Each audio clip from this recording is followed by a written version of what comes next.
Hey everybody, it's Jason Blaha here, and I've got a video topic for you guys this afternoon. This was actually spawned from some studies that Greg Nuckols linked in the discussion under the video I did about him yesterday. And actually I had a little short chat with Greg in private, and actually I appreciate the fact that he explained to me why he kind of takes the stance he does with fake natties. And it's something I could respect, maybe something I'll cover later as to why he takes the stance he does. But I thought that was very respectful of him to come to me with the fact that I was respectful about the video and everything else, and actually kind of explain his stance to me. And then go ahead and link some videos, or not videos, but studies on a topic related to something I said in the video that gave me a whole new video idea. So that's appreciated. I'll link those studies below. So let me put on my +5 hat of weaponsmithing, do a little bit of crafting, and let's talk about it. All right, yeah, he raised a point of something I said in the video I touched briefly upon in that video, was that where a person starts is not always indicative of where they're going to finish when they're training. There's this idea that people have that great genetics for weightlifting, meaning how well you're going to respond to training, is somehow related to how big or strong you are when you start. And there's a big misconception out there in the world, because people see someone who's pretty jacked naturally who doesn't lift weights. Maybe they do manual labor, maybe they sit around and don't do anything. And we all see people like that. And there is this prevailing assumption that people just have, because they talk so much about genetics and everything in the training world, bodybuilding world, all of that.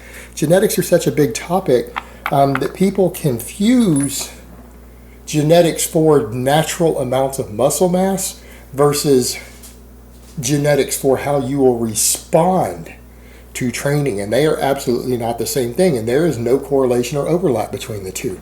And that's kind of the interesting point, and that'll throw some people off, because like, what do you mean? So you're telling me the guy who looks kind of jacked, looks like he lifts, but doesn't do anything other than maybe play a couple rounds of basketball every now and then?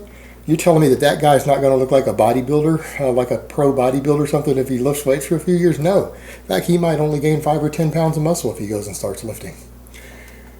And by that same token, guys will say things like, well, Woody, this guy didn't have good genetics. You claim this guy over here had good genetics for lifting weights and whatever, great genetics. But, you know, look at how he was when he started. He was just a little scrawny 140-pound teenager.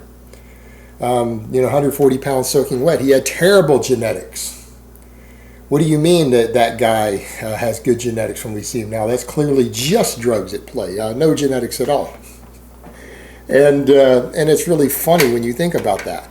And it's because, again, people don't understand the two. They literally can't dissociate the fact that where you start is not your genetic response to training. They're completely separate. Meaning,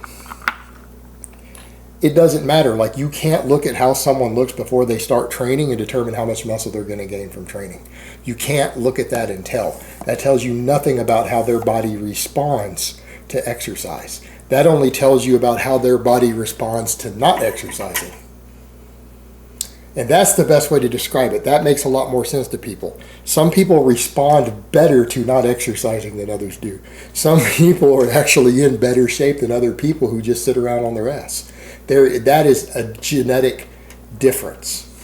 That's a genetic difference. There are people who, simply put, that's what you would call, superior health genetics.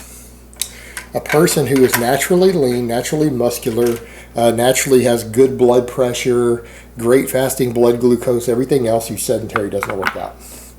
That's what you would think of as someone who's genetically gifted just for overall health and aesthetics. But that person might be genetically inferior in training response, or they might be genetically inferior. But here's the thing. You can't look at where they start and tell which of those two they are, because how you respond to weightlifting is in and of itself a set of genetic traits that are completely separate from where you sit untrained. And yeah, it is absolutely possible for someone who's like that to make very little progress in the gym, and it is absolutely possible for some kid who started out as a 140-pound 17-year-old, 140-pound scrawny skinny who ends up becoming a professional bodybuilder, or who ends up becoming a professional an NFL player, or a heavyweight boxer at the world level. That's the difference. You don't know how you're going to respond to training based upon your initial starting point. And that's the interesting thing. When we look at studies, human response to training varies tremendously. That's why when we talk about noob gains, people say, well, what's normal noob gains? And I will say something like, on an ideal scenario, a noob can gain for their novice gains the first 6 months in the gym, somewhere between 1 and 2 pounds of muscle a month. That is an absolutely enormous difference. That's literally double. There are some people who gain twice as much muscle as other people based upon their training response. And you can't look at someone when they start and determine which of those it is. The best way to tell someone's training response genetically is to put several people on equal programs, good proven programs, and see if they respond above or below average 6 months in. Meaning, you take a guy, you put him on a good program like that, and he only gains 5 pounds of muscle in 6 months on a proven novice program, he doesn't have good training response genetics. He doesn't have good genetics for gaining muscle mass from training. The guy who gains 12 pounds of muscle does. The guy who gains 12 pounds of muscle in that 6 months, he's a fucking beast. That guy is genetically gifted for gaining muscle mass. Now, as far as where they started, it doesn't matter. You can't tell based upon where they started which one they're going to be. The guy who's in great shape when he starts, lean, muscular, has about 10 pounds average more muscle than a guy should who's sedentary and doesn't lift weights. Maybe below average body fat. Dude might be 12, 13% body fat with a little bit of ab without working out. He might be the guy who gains 5 pounds of muscle. Or he might be the guy who gains 12 pounds of muscle. You can't tell. Same thing with a 140-pound soaking wet kid. You don't know which of the two he's going to be till you put him under the bar. Where you start is not indicative of where you end up. So that kind of dispels myths that we have about natural talent, because you need to understand there's a difference between a natural talent and a skill versus a natural amount of muscle mass that you just carry around from not exercising versus how much you're going to gain from exercising.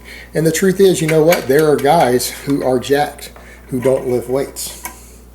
I have seen guys who are just overall genetically gifted, who just from doing some basic manual labor look like bodybuilders. We've all met a few out there. We've all known a few. If you've lived long enough on this earth and met enough people and find out what they do for a living and how they exercise, you're absolutely going to find some of those guys.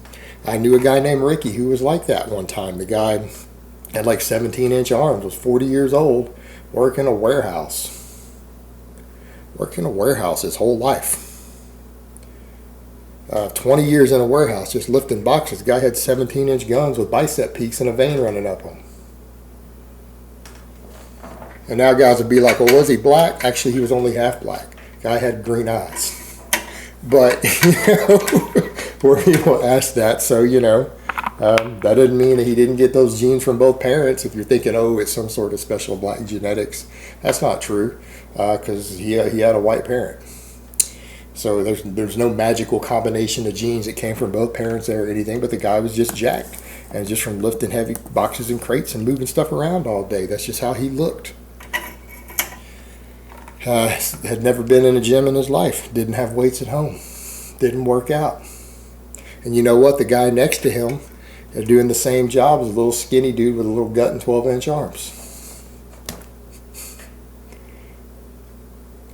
How people respond is very, very different. We're not all the same in regard to that. And those studies, what I linked down below, show that there's a very large difference in training response to the way different people respond to training in the gym. And what you have, usually the guys who you think of as having the truly amazing genetics are the ones that get the combination of both. The guys who start off carrying 10 pounds more muscle than they should have due to good genetics, epigenetics, whatever else, who also gain that 12 pounds of muscle.